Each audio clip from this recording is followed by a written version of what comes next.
Assalamualaikum warahmatullahi wabarakatuh. Perkenalkan, nama saya Windy Afriani Azahari dengan NIM C1C018128. Saya dari mahasiswi Prodi Akuntansi Universitas Jambi. Di sini saya akan memaparkan materi mengenai Islam dan Syariah Islam. Yang pertama yaitu makna Islam. Makna Islam dari sisi bahasa, kata Islam berasal dari kata aslama, yuslimu, islaman, yang artinya tunduk dan patuh. Jadi, seseorang yang tunduk dan patuh kepada kepala negara, secara bahasa bisa dikatakan aslama lirais ad-dawlah. Akan tetapi, makna Islam itu sendiri, secara terminologi tidak bisa dikatakan sekedar tunduk dan patuh saja.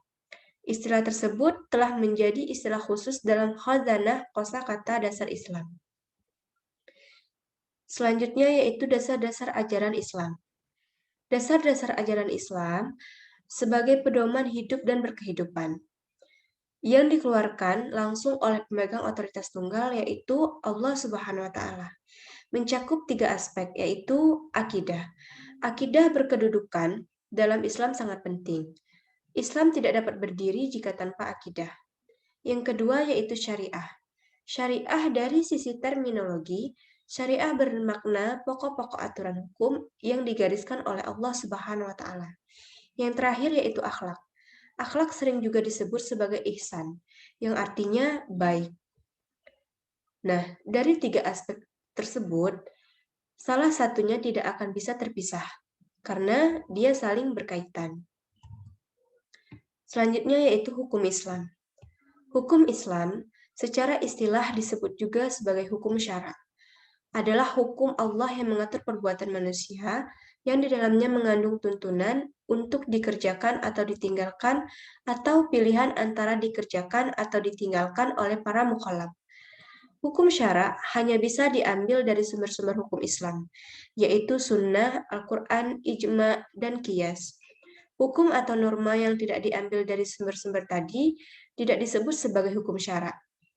Misalnya, kaidah-kaidah atau norma, adat istiadat, undang-undang, atau hukum lainnya selain Islam. Selanjutnya yaitu sasaran hukum Islam. Sasaran hukum Islam yang pertama yaitu penyucian jiwa. Penyucian jiwa yang dimaksud di sini yaitu agar manusia mampu berperan sebagai sumber kebaikan bukan sumber keburukan bagi manusia dan lingkungan. Yang kedua, menegak keadilan dalam masyarakat atau penegak keadilan. Di sini, keadilan di sini yang meliputi sebagai bidang kehidupan manusia, termasuk keadilan dari sisi hukum, ekonomi, atau sisi persaktian. Yang terakhir adalah mewujudkan kemaslahatan manusia. Mewujudkan kemaslahatan manusia, semua ketentuan Al-Quran atau Sunnah mempunyai manfaat yang hakiki, yaitu mewujudkan kemaslahatan manusia. Selanjutnya yaitu klasifikasi hukum Islam. Yang pertama yaitu wajib atau bahasa istilahnya yaitu fardu.